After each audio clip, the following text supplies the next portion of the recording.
আসসালামু আলাইকুম। আলহামদুলিল্লাহ, আপনাদের প্রেরিত অর্থ আহলে হাদিস আন্দোলন বাংলাদেশ এর পক্ষ থেকে চলে গেছে গাজার খান ইউনুসে। সেখানে প্রায় ১,৫০০ মানুষের মাঝে রান্না করা খাবার বিতরণ করা হয়েছে। ফালিল্লাহিল হামদ। গাজার সালাফি সংগঠন জমিয়তু দারিল কিতাব অসুন্নার সার্বিক সহযোগিতায় খাদ্য বিতরণ কর্মসূচি অনুষ্ঠিত হয়।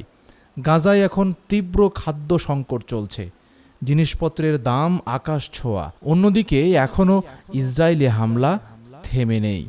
প্রতিনিয়ত সেখানে ক্ষেপণাস্ত্র হামলায় মারা যাচ্ছে শত শত বনু আদম। আশঙ্কা করা হচ্ছে আগামী কয়েক মাসে ব্যাপক দুর্ভিক্ষ ছড়িয়ে পড়বে যদি বর্ডার খুলে না দেওয়া হয়। আল্লাহ আমাদের ফিলিস্তিনি ভাই বোনদের হেফাজত করুন, আমিন। গাজার ভাই বোনদের পাশে দাঁড়াতে আমাদের প্রচেষ্টা চলমান থাকবে ইনশাআল্লাহ। আপনার প্রেরিত কষ্টে উপার্জিত হালাল অর্থগুলো ঠিক জায়গায় পৌঁছবে ইনশাআল্লাহ। অনুদান প্রেরণের ঠিকানা